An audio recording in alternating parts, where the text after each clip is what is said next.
अनुज जी नमस्कार। बहुत बहुत आपका नमस्कार सर। स्वागत है इंडियन बिजनेस टीवी में। अभी आज हम बात करना चाहेंगे जो डेरिवेटिव मार्केट को लेके काफ़ी शोर मचा था, और सेबी ने उस पर एक्शन भी लिया और लीड भी किया। तो उस विषय पर आज हम बात करना चाहेंगे, आपसे बहुमूल्य विचार जानना चाहेंगे।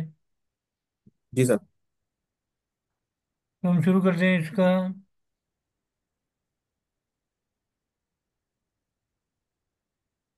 कि ये सेबी की जो स्टडी है डेरिवेटिव्स की, इसमें क्या उनकी फाइंडिंग थी। देखिए सेठी साहब, इसमें सेबी की फाइंडिंग ये थी कि जो लॉसेस हैं वो डेरिवेटिव में काफ़ी लोग करते हैं। ऑलमोस्ट 90% जो ट्रेडर्स हैं वो डेरिवेटिव में लॉस करते हैं।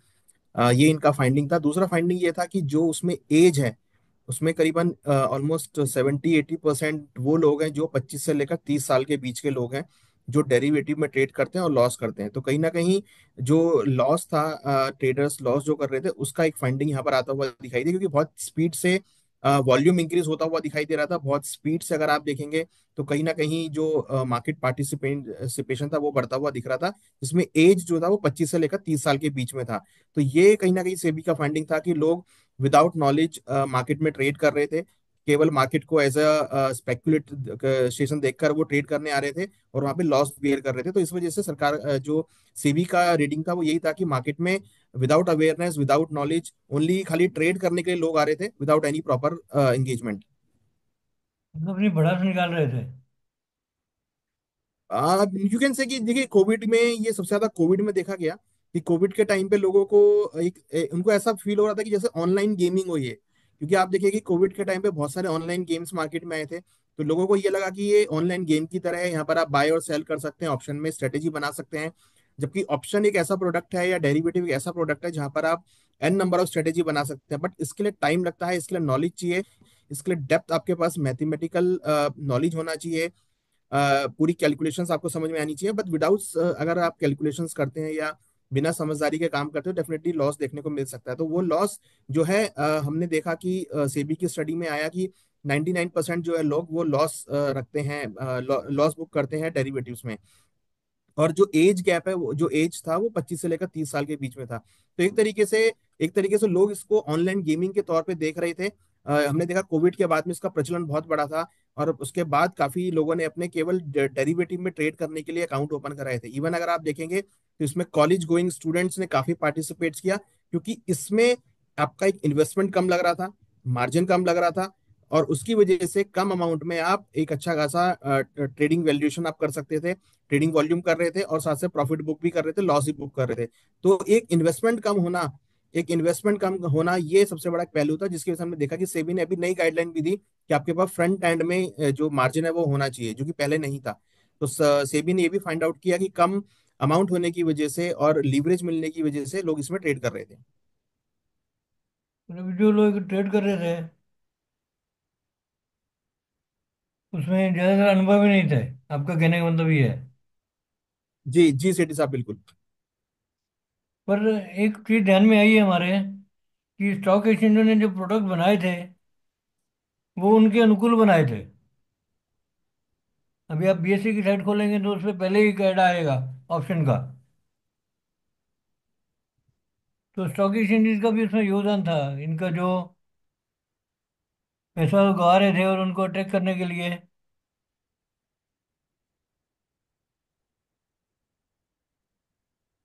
तो ये लिवरेज का फायदा उठा रहे थे, आपको क्या लगता है।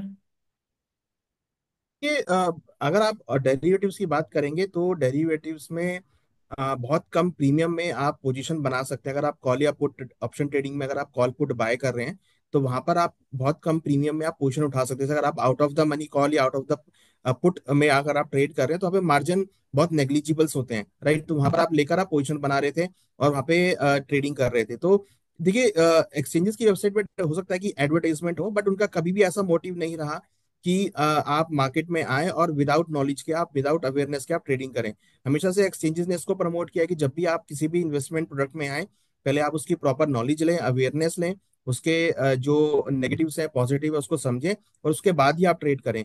तो कहीं ना कहीं एक्सचेंज ने जो प्रोडक्ट बनाया था वो डेफिनेटली हेजिंग पर्पज से बनाया था, ट्रेडिंग पर्पज से बनाया था।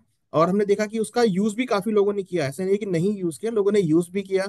जो लोग हेजिंग करना चाह रहे थे, जो क्योंकि derivative is a part of the is a product of the hedging mechanism और you to mitigate the risk, right. तो अगर कहीं ना कहीं किसी के पास होल्डिंग पड़ी है, किसी को अगर हेज करना है, किसी को प्रॉपर ट्रेडिंग करनी है, डिसिप्लिन के साथ ट्रेडिंग करनी है, तो आप डेरिवेटिव्स में ट्रेड कर सकते हैं। बट इसके वैल्यूएशंस को देख के, प्रीमियम की वैल्यूएशंस को देख के जो स्मॉल ट्रेडर थे वो यहाँ पर आए कि कम अमाउंट लग रहा है, आप ट्रेड कर सकते हो। ये जस्ट लाइक का बैटिंग एक टाइप से कर रहे थे। तो वो सेबी ने फाइंड आउट किया कि यहाँ पे कुछ ना कुछ गलत हो रहा है, क्योंकि जिस तरीके से लोग लॉस बुक कर रहे थे, जिस तरीके से लोगों को घाटा हो रहा था इन्वेस्टर्स को, तो वो सेबी ने उसको समझा और उसके बाद कहीं ना कहीं अपनी गाइडलाइंस में चेंज किया। तो दूसरा एक लोगों का ध्यान गया इस तरफ कि ये इसमें नहीं हो रहा था, कमोडिटी ट्रेडिंग में भी हो रहा था, कमोडिटी डे ट्रेडिंग में भी हो रहा था।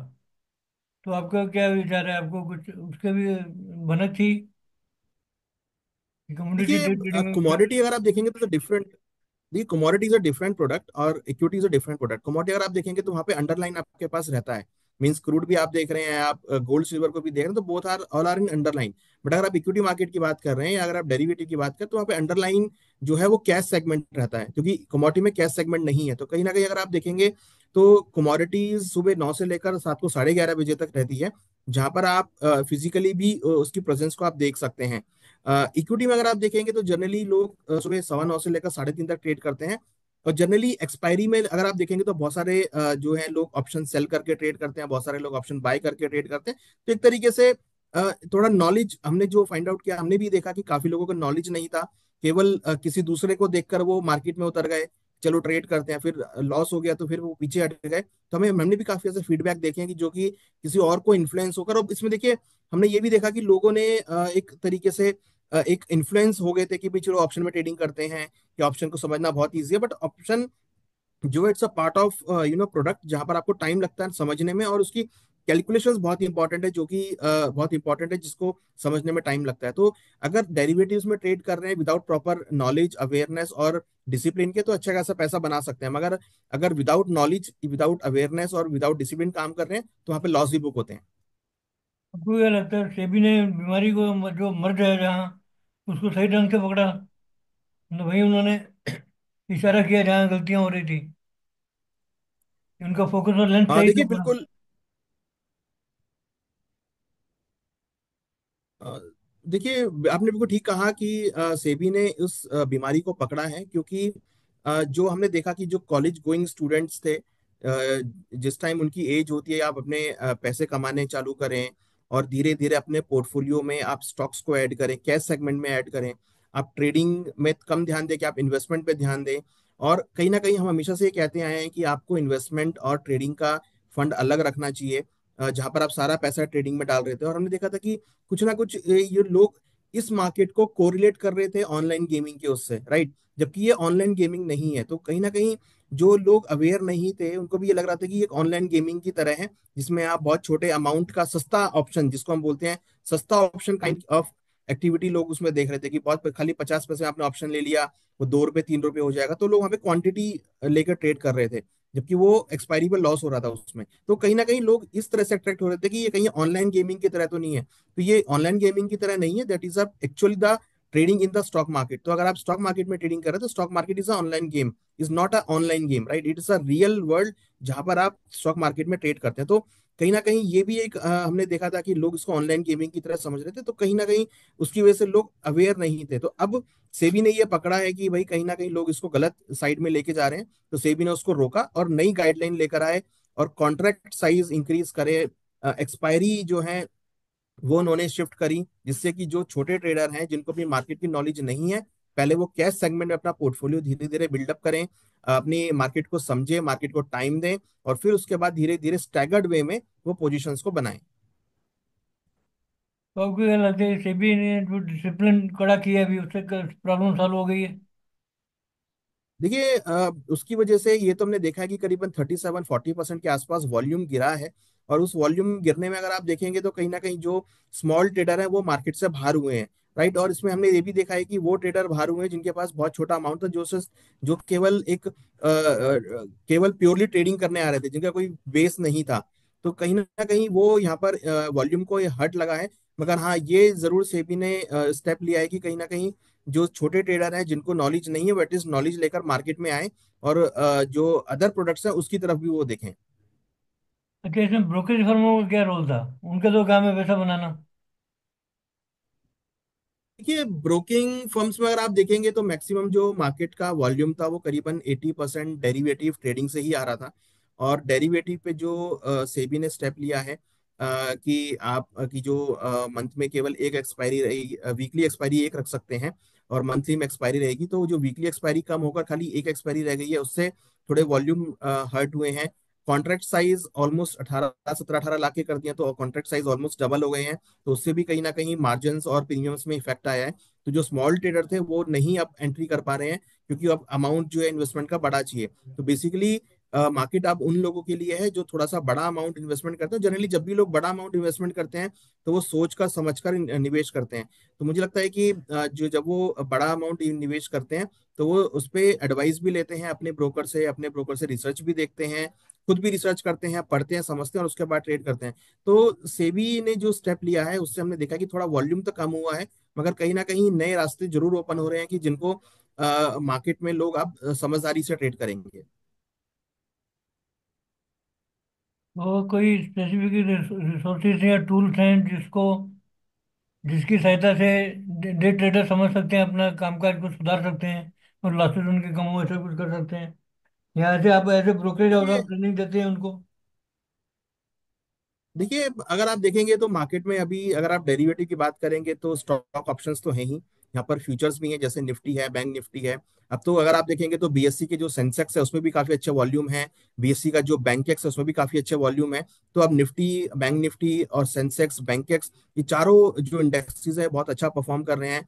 तो यहाँ पर अगर आप देखेंगे तो कई लोग, हम जैसे देखते हैं कि कई लोग एनएससी, निफ्टी और सेंसेक्स के बीच में स्प्रेड बना के भी ट्रेड करते हैं, बैंक निफ्टी और बैंकेक्स के बीच में रेशोज ट्रेडिंग करते हैं।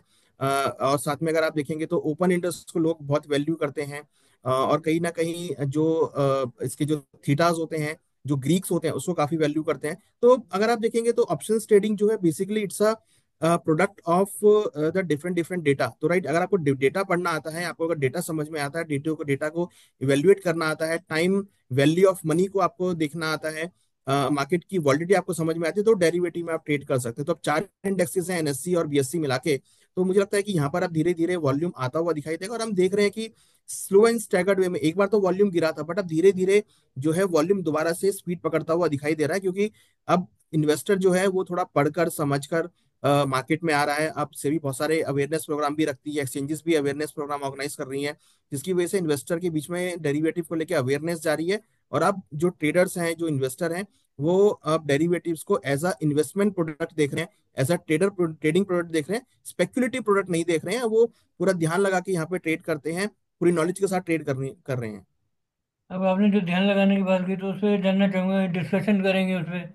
तो उससे क्या उनको समझना चाहिए और क्या जानना चाहिए? थोड़ा आउटलाइन बताएंगे तो वो उस पर दिशा पे काम कर सके, कि खाली जुआ नहीं हो ये देखिए गैम्बलिंग नहीं हो। जैसे कि आपने बोला कि रियल स्टॉक मार्केट चल रहा है इसमें, तो वो जी, जो बात आपने कही है कि स्टॉक मार्केट को आप समझ रहे हैं। अब खाली ये नहीं देख रहे कि दो कबूतर बैठे हैं, कौन सा कबूतर पहले उठेगा उस पर लगा रहा हूँ मैं। Yes, yes.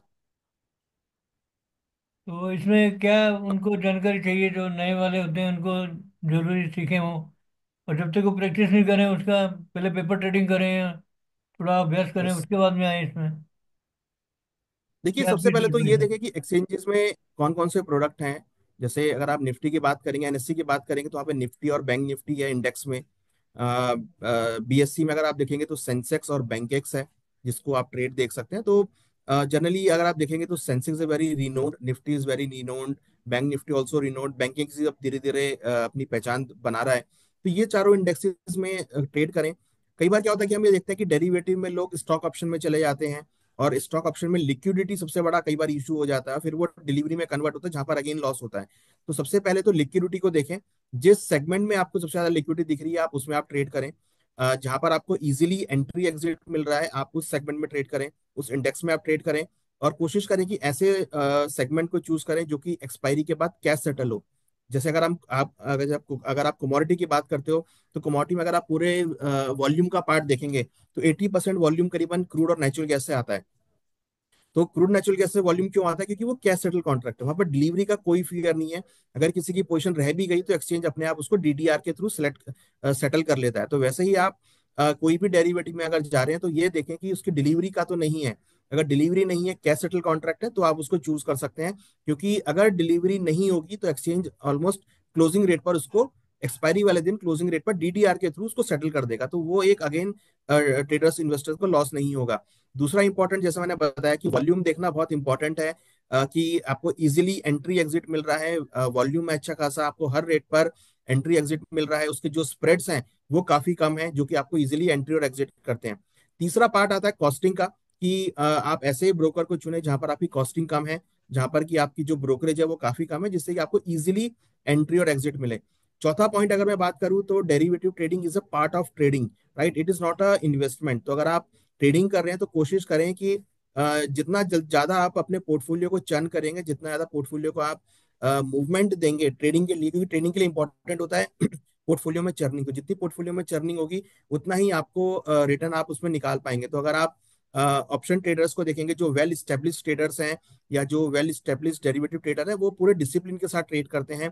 उनका स्टॉप लॉस टारगेट पूरा फिक्स रहता है, और वो उसके थ्रू वो ट्रेड करते हैं, तो वो एंट्री पे भी निकलते हैं और स्टॉप लॉस पे भी निकलते हैं। तो स्टॉप लॉस अगर लगा के जरूर रखें, क्योंकि मार्केट जैसा आप देख रहे हैं काफी वॉलेटाइल है। तो ऐसे में स्टॉप लॉस टारगेट का होना बहुत जरूरी है, और जैसे आपके लेवल ट्रिगर हो तो आप मार्केट से एग्जिट भी करें। तो एंट्री हम देखते हैं कि जनरली लोग एंट्री तो कर लेते हैं बट एग्जिट नहीं कर पाते हैं। तो मार्केट में एंट्री एग्जिट करना भी इतना ही इंपॉर्टेंट है जितना एंट्री करना, राइट। तो एंट्री करने से पहले आपका डिसाइड होना चाहिए कि आपको एग्जिट कब करना है, जिससे कि आपका अगर लॉस हो तो लॉस ज्यादा ना हो और आप एक प्रॉफिट पे निकल जाएं, या फिर लॉस कम में आप निकल जाएं। तो ये इंपॉर्टेंट है जिसको ध्यान में रखना चाहिए। अगर हम देखें तो ट्रेडर जनरली फॉलो नहीं करते, वो मार्केट में आते हैं, फिर मार्केट के साथ वो कहीं ना कहीं कनेक्ट हो जाते हैं, राइट। तो इमोशनली कनेक्ट नहीं होना है, मार्केट इज रियल टाइम। तो मार्केट के साथ रियल टाइम ही हमको बिहेव करना है। अगर प्रॉफिट आ रहा है तो प्रॉफिट बुक करना है, लॉस आ रहा है तो लॉस, छोटा लॉस लेके निकल जाना। तो जो गोल्डन ट्रेडिंग रूल्स हैं वो यहाँ पे यूज करने हैं, और मार्केट के साथ बिल्कुल भी, मुझे लगता है कि ट्रेडर्स कई बार जिद कर लेते हैं, तो वो जिद नहीं करनी है। मार्केट अगर आपको प्रॉफिट दिखा रहा है तो आप प्रॉफिट बुक करें, अगर आपको वो लॉस दिखा रहा है तो आप छोटा सा लॉस लेके निकल जाएं। तो मार्केट के साथ अगर आप एक्चुअल में इसको ऐसे बिजनेस लेके चलेंगे, मैं हमेशा ये कहता हूँ कि अगर आपको स्टॉक मार्केट में ट्रेडिंग करनी है, कमोडिटी मार्केट में ट्रेडिंग करनी है, तो आप इसको एज ए बिजनेस लेके चलें। आप इसको ट्रेडिंग लेके ना चलें। जैसा आप अपने व्यापार में आप ट्रेडिंग करते हैं, जैसे आप अपनी एक दुकान ओपन करते हैं, शॉप ओपन करते हैं, उसमें आप जैसे डिसिप्लिन मेंटेन करते हैं, वैसे ही आप इसको डिसिप्लिन के साथ ट्रेड करें। और जितना आप इस मार्केट में आप इंगेज रहेंगे, जितना आप इस मार्केट से कनेक्टेड रहेंगे, उतना ही आपको नए नए इसमें आपको फीचर्स देखने को मिलेंगे, नई नई आपको प्रोबेबिलिटीज देखने को मिलेंगी। आपकी राय में, मेरा आखिरी सवाल है कि आपकी राय में जो फेलियर रेट है डेरिवेटिव ट्रेडिंग में बहुत ज़्यादा है, उसका क्या कारण है? रिटेल इन्वेस्टर्स में ज़्यादा लोग उसमें फंसते हैं, ये लैक ऑफ नॉलेज है देखिए, या इमोशनल बायस है वो, ये समथिंग एल्स कोई और कारण है? एक तो इसमें आपका इन्वेस्टमेंट कम लगता है, क्योंकि अगर आप कॉल या पुट में ट्रेड ले रहे हैं तो आप एक खाली प्रीमियम पे करके आप पोजीशंस बना सकते हैं। जबकि अगर आप कैश सेगमेंट में जाते हैं तो वहां पर आपको पूरा अमाउंट पे करना होता है। तो एक ये है कि यहाँ पर आपके पास एक एक्सपायरी है, थोड़ा वॉलेटाइल ज्यादा है, और दूसरा क्योंकि जिन लोगों को वॉलिडिटी पसंद है वो इसमें आते हैं। कम इन्वेस्टमेंट लगता है, जैसे कि मैंने आपको बताया है कि पहले तो लॉट साइज कम थे, अब लॉट साइज बढ़ा दिए गए हैं। उसके बावजूद भी अभी भी अगर आप इसको कंपेयर करते हैं कैश मार्केट से या फ्यूचर्स मार्केट से, तो वहां पर अभी भी काफी कम प्रीमियम देकर आप कॉल पुट में ट्रेड ले सकते हैं। ऑप्शन ट्रेडिंग में आप कम अमाउंट में आप ट्रेडिंग कर सकते हैं। तो वो लोगों को अट्रैक्ट करता है। वॉलेटिलिटी यहाँ पर काफी ज्यादा है, और कुछ ऐसे ट्रेडर है जिनको मैथ समझ में आता है, जिनको ग्रीक समझ में आते हैं, जिनको टाइम वैल्यू ऑफ मनी समझ में आती है, वो लोग इसमें ट्रेड करते हैं। इवन जो लोग स्ट्रेटेजी बनाने में एक्सपर्ट हैं, जो डिफरेंट डिफरेंट स्ट्रेटेजीज बना सकते हैं, वो इसमें आते हैं। तो बेसिकली ये जो प्रोडक्ट है, ये स्ट्रेटेजी का प्रोडक्ट है, टाइम का प्रोडक्ट है, और कहीं ना कहीं आपके एजम्पशंस के ऊपर ये प्रोडक्ट चलता है। आपको क्या मार्केट लग रहा है, क्या एक्सपायरी है, तो ये सब चीजें जिसको समझ में आती है वो ट्रेड करता है। और ये ट्रेडर, ये प्रोडक्ट उन लोगों के लिए भी है जो डिसिप्लिन ट्रेड करना चाहते हैं। तो ये यहाँ पर हम देखते हैं अब तो नया एक ट्रेंड चालू हो गया है, हमने देखा है एल्गो ट्रेडिंग का। तो जो लोग एल्गो ट्रेडिंग करते हैं वो भी इस ट्रेडर को, इस प्रोडक्ट को प्रेफर करते हैं। तो जो भी आप यहाँ पे ट्रेड कर रहे हैं उसमें सबसे इंपॉर्टेंट आती है कि डिसिप्लिन ट्रेडर। तो अगर आप डिसिप्लिन ट्रेडर हैं, आप डिसिप्लिन को फॉलो कर रहे हैं, आप entry exit stop loss use कर रहे हैं, मार्केट के प्रोडक्ट को समझ के आप मार्केट में आ रहे हैं, तो यहाँ पर आ रहे हैं। और हमने देखा कि ऐसे ट्रेडर मार्केट में अब धीरे धीरे आ रहे हैं। हमने देखा कि काफी सारे ट्रेडर्स हैं जो पूरा अपना मैथमेटिकल कैलकुलेशंस करके, सब कुछ ट्रेड करके फिर मार्केट में उतरते हैं और अच्छा खासा प्रॉफिट भी बनाते हैं। दरअसल दिक्कत ये है कि नए इन्वेस्टरों को कुछ सीखना नहीं है और मेहनत नहीं करनी है। उनको पका पकाया माल चाहिए, टिप चाहिए, पैसा दिया, पैसे से पैसा बनाने गया और शॉर्ट टर्म में बनाने गया फटाफट। तो उसमें क्या आप आखिर में सलाह देना चाहेंगे, कंक्लूड करते हुए आपकी क्या टिप्पणी रहेगी? देखिए, टिप्स को तो कभी भी सेबी एनकरेज नहीं करता है। टिप्स तो हमेशा से ही सेबी ने डिस्करेज करी हैं। रिसर्च बेस काम होना चाहिए। ब्रोकिंग फर्म्स रिसर्च अपनी प्रोवाइड करती हैं, सेबी रजिस्टर्ड रिसर्च एनालिस्ट होते हैं जो अपनी रिसर्च प्रोवाइड करते हैं। आप उनसे रिसर्च ले सकते हैं। आप स्वयं भी रिसर्च कर सकते हैं, मार्केट के फंडामेंटल को समझिए, कंपनीज की वैल्यूएशंस को समझिए, जो जियो पॉलिटिकल कंसर्न्स हैं उनको समझिए, डिमांड सप्लाई को समझिए। कमोडिटी में ट्रेड कर रहे हैं तो इंटरनेशनल न्यूज़ को समझिए, क्या डिमांड सप्लाई है उसको समझिए। साथ में जो डेरिवेटिव डेटाज हैं उनको समझिए, ओपन इंटरेस्ट को समझिए, वॉल्यूम को समझिए। एक्सचेंज की वेबसाइट पे बहुत सारे डेटा अवेलेबल होते हैं, उनको आप देखिए। ब्रोकर्स की ऐप के ऊपर बहुत सारे डेटा होते हैं, टेक्निकल चार्ट्स होते हैं, फंडामेंटल न्यूज होती हैं, उनको समझिए। तो मैंने जैसा आपको बताया है कि ये एक इसको अगर आप ऐसे बिजनेस लेते हैं, और एक व्यापारी जब अपने बिजनेस में उतरता है तो पूरी नॉलेज लेके उतरता है। तो अगर आप इसको ऐसे बिजनेस लेके चल रहे हैं और पूरी नॉलेज लेके उतर रहे हैं, तो मुझे लगता है कि कहीं ना कहीं यहाँ पर प्रोबेबिलिटी लॉस की कम हो जाएगी, और धीरे धीरे आप जिस तरीके से अपने बिजनेस में प्रॉफिट बनाना चालू करते हैं वैसे आप चालू हो जाएंगे। तो मुझे लगता है कि जो नॉलेज है इसको एक शॉर्ट टर्म, जो है एक शॉर्टकट ना समझें। ये एक प्रॉपर मार्केट है, ये एक पूरा प्रॉपर बाजार है, ये एक प्रॉपर बिजनेस है। अगर आप इसको बिजनेस लेके चलेंगे, एक लॉन्ग टर्म पर्सपेक्टिव से चलेंगे, जैसे आप अपना बिजनेस रन करते हैं उस तरह से अगर करेंगे, तो डेफिनेटली यहाँ पर अच्छा खासा पैसा बन सकता है। हमारा क्या ऐसा है कि ICICI जो स्काई सिक्योरिटीज आपकी कंपनी है, वो भी शिक्षा दे लोगों को। सेबी का भी काम है शिक्षा देने का। इंडियन इन्वेस्टर देखिए प्रोटेक्शन फंड हम, है, जी उसका भी बिल्कुल काम है, सेठी स्टॉक साहब, इंडिया हमारी का भी कंपनी, काम है। लेकिन वो जानकारी पहुंच यस। नहीं रही है। कितने लोगों को बताया गया, समझाया गया, या जो सफल हुए हैं, कोई डाटा हमारे पास नहीं है। तो देखिए, अगर आप देखेंगे तो हम एस जैसी स्काई, एस जैसी सिक्योरिटी, हम तो बहुत अवेयरनेस प्रोग्राम ऑर्गेनाइज करते हैं, हम वेबिनार्स भी करते हैं। हम हर टॉपिक के ऊपर डिफरेंट डिफरेंट वेबिनार सेमिनार सब करते हैं, और हम कोशिश करते हैं कि क्लाइंट्स के पास ज़्यादा से ज़्यादा अवेयरनेस पहुंचे। और अवेयरनेस के माध्यम से हम जो है क्लाइंट एक्टिव भी होते हैं और क्लाइंट अप्रिशिएट भी करते हैं। क्योंकि कहीं ना कहीं देखिए अवेयरनेस की कमी है, जिसके से हमने देखा कि सेबी को ये स्टेप लेना पड़ा। तो अवेयरनेस जो है कहीं ना कहीं अब धीरे धीरे लोगों में आ रही है, but it will take time. हमें लगता है कि जो सेबी स्टेप उठा रहा है अवेयरनेस को लेके, वो काफी अच्छे हैं। एक्सचेंजेस भी काफी अच्छे हैं और ब्रोकर्स भी काफी अच्छा काम कर रहे हैं अवेयरनेस को लेके। तो आपसे बातचीत करने के लिए बहुत बहुत धन्यवाद। अब algo thank you Sethi trading पे साहब, हम थैंक एक यू वेरी प्रोग्राम मच। करेंगे। अल्गो ट्रेडिंग पे उस पर आपकी राय जानना चाहेंगे कि कैसे इन्वेस्टर उसका उपयोग कर पाएंगे। तो हम जो उनके सवाल हैं उनके सवालों पे आपसे बातचीत करेंगे, तो एक अच्छा कम्युनिकेशन का जरिया बन जाएगा। ये बिल्कुल एल्गो ट्रेडिंग जो है एक नया प्लेटफॉर्म आया है, जो कि हमें लगता है कि जरूर लोगों को उसके पीछ उसको यूज करिए, जहां पर आप अनइमोशनल होकर आप ट्रेड देख सकते हैं। क्योंकि हम ट्रेडिंग में देखते हैं कि इमोशनल पैटर्न बहुत आ जाता है, लोग पोजीशन काट नहीं पाते, इमोशनली अटैच हो जाते हैं। तो मुझे लगता है कि ट्रेडिंग को अनइमोशनली होकर आप ट्रेड करें, और algo trading is a good platform, good tool, जहां पर आप ट्रेड यहाँ पे देख सकते हैं। तो मुझे लगता है कि algo trading is a good product, is a new way for trading, basically I can say that. तो इसमें हम आपकी राय जानने के लिए जल्दी आपसे संपर्क करेंगे। थैंक यू जी, थैंक यू सेठी धन्यवाद। साहब, थैंक यू। थैंक नमस्कार। यू।